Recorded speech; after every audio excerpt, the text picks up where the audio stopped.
네, 사랑하는 중고등부 친구들, 오늘도 이렇게 온라인으로 이렇게 여러분과 같이 함께 예배를 드리게 되었습니다. 이렇게 예배를 드릴 때도 여러분 신령과 진정으로 예배 잘 드리셔야 되는 거 아시죠? 네, 잘 지내고 계시죠? 그쵸? 지난주에도 여러분 우리 다산에 있는 아이들 중심으로 해서 우리 아이들을 만났는데 너무너무 반갑고 즐거웠습니다. 우리 사랑하는 친구들을 만나서 조금 어색해하는 아이들도 있었고 또 너무 학원에서 늦게 끝나서 밤에 늦게 아이들을 만나기도 했는데 우리 전선희 선생님하고 장미연 선생님이 함께 이렇게 동행해서 우리 아이들을 만나서 위로하고 또 선물도 증정하고 기도하는 시간을 가졌습니다. 우리 사랑하는 친구들 잘 있는 모습 보니까 너무너무 좋았고요. 너무너무 감사했고 이 코로나 바이러스를 통해서 너무 위축되지 마시고 정말 있는 자리에서 하나님 앞에 예배하고 기도하며 여러분들의 꿈을 향해서 달려나갈 수 있는 여러분들 되기를 소원합니다. 다음 주에는 서울에 있는 친구들을 또 만나려고 합니다. 서울에 있는 친구들 또 이렇게 많이 신청해 주시고 또 전화했을 때 전화 잘 받아주시고 같이 함께 선물을 나눌 수 있는 귀한 시간 됐으면 좋겠습니다.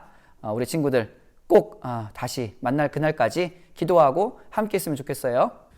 네, 오늘 우리에게 주시는 하나님의 말씀 같이 함께 나누려고 합니다. 우리 창세기 12장 1절에서 4절 말씀 우리 같이 한번 읽도록 하겠습니다. 여호와께서 아브라함에게 이르시되 너는 너의 고향과 친척과 아버지 집을 떠나 내가 내게 보여줄 땅으로 가라.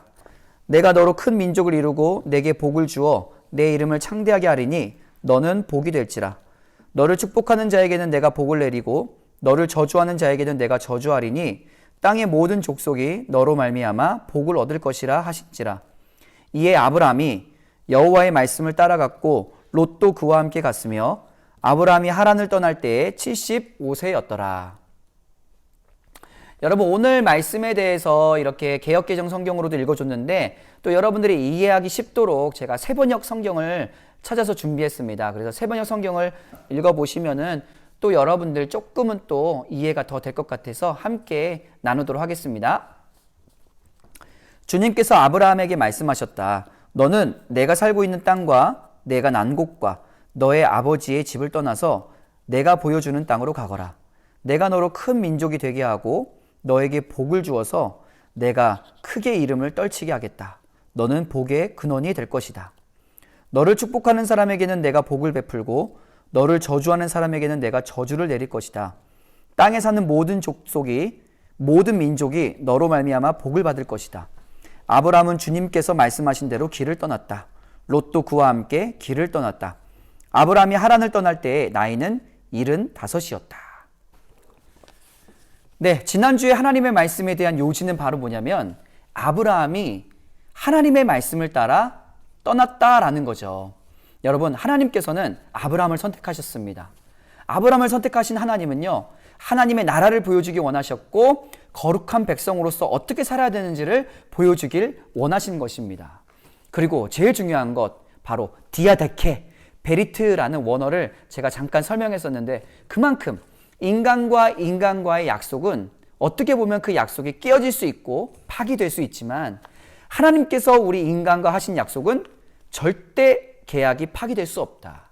절대자 전지전능하신 하나님께서 약속하신 그 약속은 반드시 성취될 것이다 라는 거죠. 사랑하는 우리 친구들도 마찬가지입니다.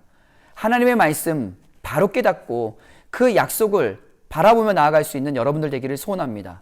아브라함이 했던 가장 멋진 일이 바로 무엇입니까? 여호와의 말씀을 따라 떠났다라는 겁니다.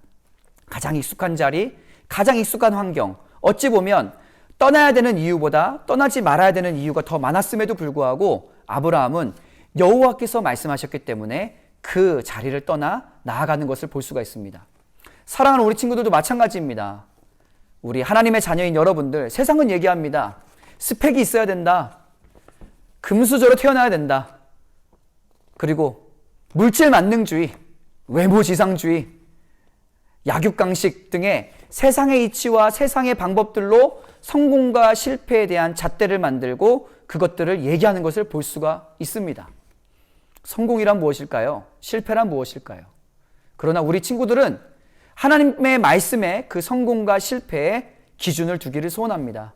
아무리 좋은 성공이 여러분 앞에 기다린다 하더라도 하나님께서 말씀하시지 않으면 멈춰설 수 있는, 그리고 내가 손해를 볼지라도 주님께서 말씀하시면 나아갈 수 있는 여러분들이 될 길을 소원합니다.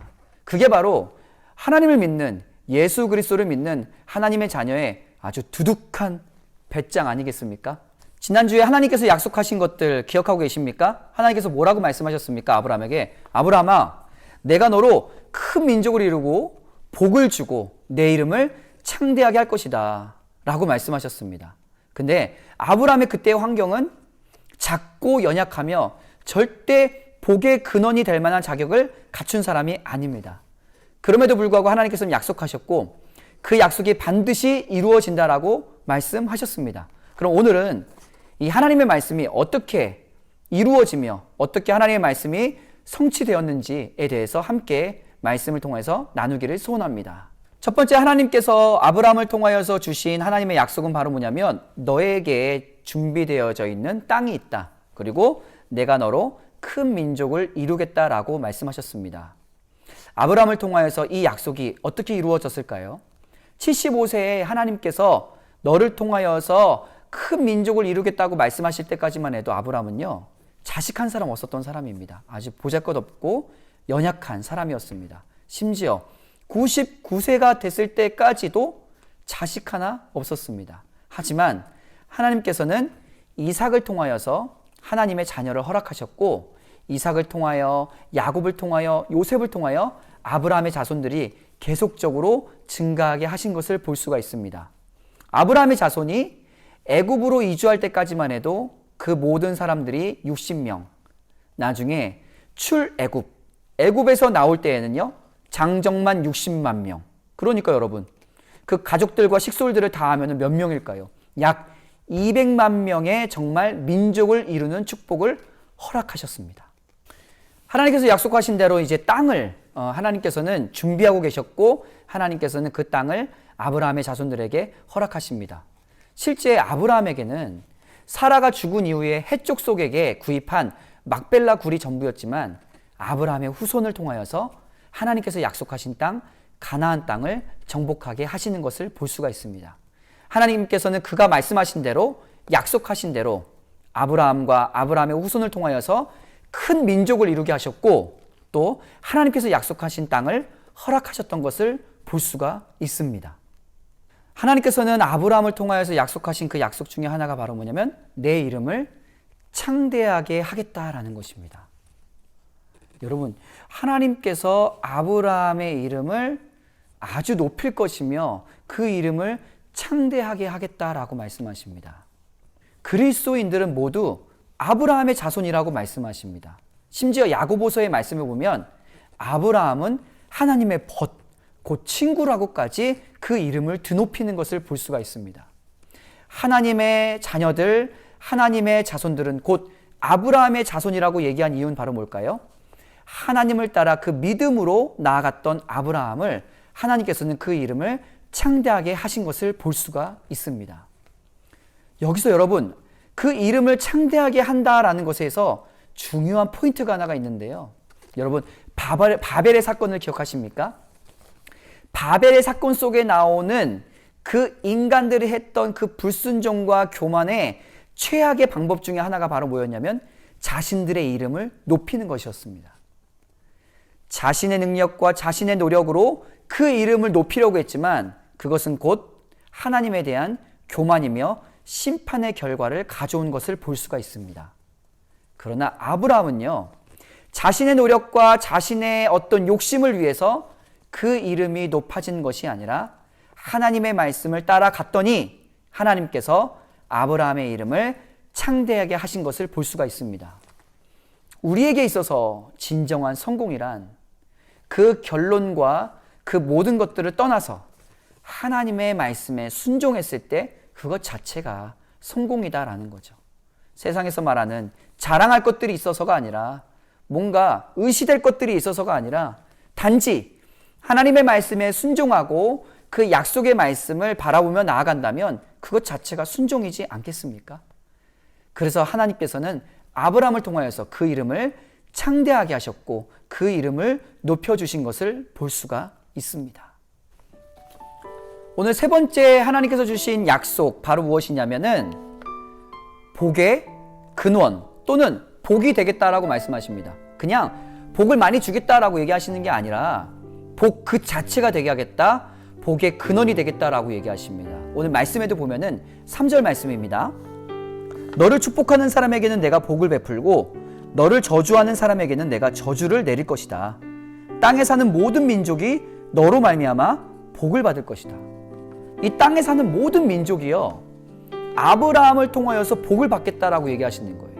그러니까 축복과 저주의 그 통로, 그 기준이 아브라함이 되겠다라고 말씀하십니다. 이 아브라함의 축복, 아브라함을 통한 약속이 누구를 통해서 이루어집니까? 바로 예수님이십니다. 내가 곧 길이요 진리요 생명이니 나로 말미암지 않고는 아버지께로 올 자가 없느니라. 축복과 저주의 기준이 되어주시고 심판과 구원의 기준이 되어주시는 분이, 그 통로가 되어주시는 분이 바로 누구냐면 아브라함의 자손으로 이 땅에 오신 하나님의 아들 예수님이십니다. 사랑하는 우리 중고등부 친구들, 지금 평안함 가운데 있습니까? 아니면 어려움 가운데 있습니까? 다시 한번 물어볼게요. 무엇이 평안함이고 무엇이 어려움이죠? 하나님 없는 평안함은 곧 재앙이고, 하나님이 함께 하시는 고난은 결국에는 기쁨의 노래로 바뀌게 될 줄 믿습니다. 하나님이 중요한 거예요. 우리 인생의 답은 하나님입니다. 우리 인생의 결국은 예수 그리스도입니다. 여러분이 그것만 믿고 그것만 의지하고 나아간다면, 아브라함의 자손이라는 것을 여러분들이 믿음으로 선포하고 나아간다면 그것보다 더한 축복과 그것보다 더 중요한 것은 없습니다. 사랑하는 중고등부 친구들, 힘내시고요. 지금 상황 속에서도 하루 또 하루가 늘 새로워 주님의 사랑을 느낄 수 있는 귀한 여러분들의 일상이 되기를 소원합니다.